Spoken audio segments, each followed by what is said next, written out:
let's check in with what Erik Spoelstra had to say after that game against Boston. Oh.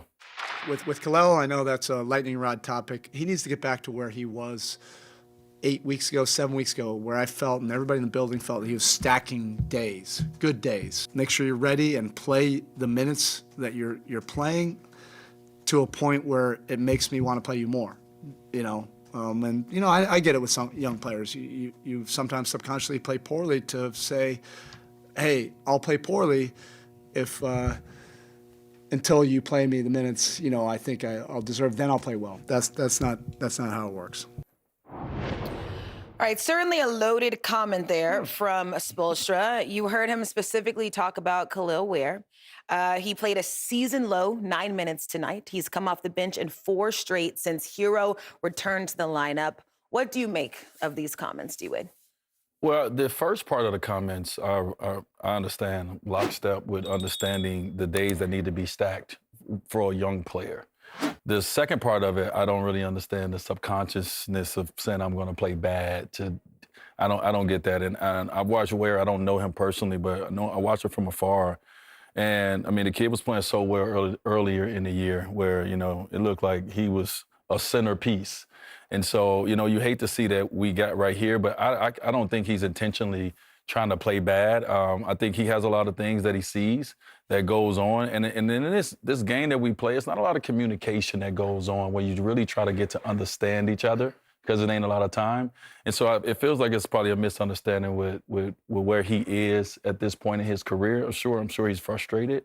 I'm sure he has a lot of thoughts on what he should be doing and why he's not doing that. But I don't think subconsciously this kid is trying to go out there and sabotage his own minutes and his own career. It's hard to get a rhythm and a flow when you don't know when it's coming.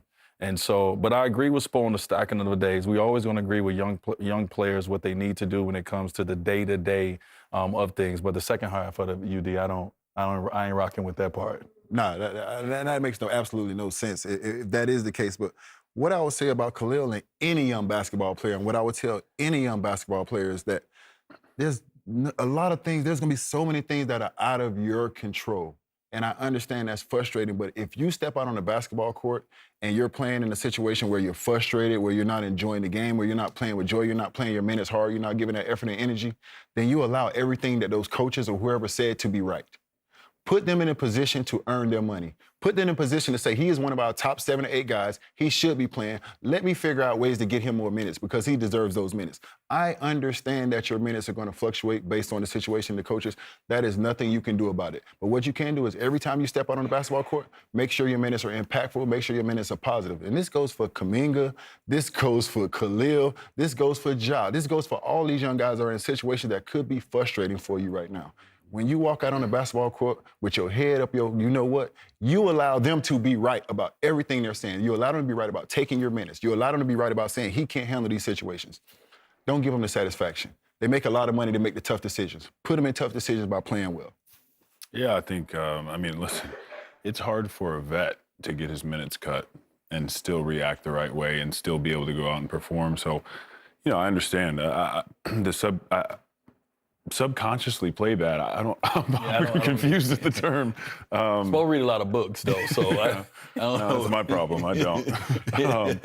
But yeah, it's kind of great that we heard from Draymond talk about how Kuminga is stacking days. He will be ready. He will talk. He will be a part of the team. And it is a good lesson for these young guys. You guys both, hit the nail on the head. It's all about professionalism. And by the way, that's what vets in that locker room do, right? They go to a young fellow when they're going through that and they say, hey, it's not about this right now. It's about the long run. And it's about you continuing to improve and re-earning those minutes, even though you might feel like you didn't do anything to deserve losing them. Mm-hmm. And it's tough, but it's a part of basketball. And Spo's a great coach, and they always figure it out. Well, and it's Miami. Miami, it's a lot of great things, but one thing that Miami is, it's mentally exhausting as well. You have a lot of guys that is going to feel like Kel'el feels right now, and these are guys who are getting heavy minutes. I've sat down with Spo and felt the same way. And this is a guy who could shoot the ball anytime he wanted and was a star on the team. And so you're going to go through these mental challenges if you have a Miami Heat jersey on. This is just a part of the cloth of the Miami. They're going to challenge you physically, but they're also going to challenge you mentally. And so hopefully, a young fella who has so much talent, can get through this bump that he's in right now, where he can get back out there and really help this team get out of that play-in situation and get into the real, where we want to see him. We want to see him in the playoffs, obviously coming of age. Yeah, and just to further contextualize what you were saying about what he did with the minutes when he was in, Ware averaged over 15 points and over 11 rebounds in 11 straight starts before this stretch. So we'll certainly monitor what they do with those rotations Oh, he gonna get it coming up back. in Miami. He gonna get it back. You're gonna get it back. I'm Taylor Rooks with NBA on Prime. Thanks so much for watching. Don't forget to hit that subscribe button to see interviews with your favorite players, experience the most exciting moments from around the league, and see what the NBA on Prime crew is up to all season long. And remember, you can hang out with us live each week during the NBA season only on Prime.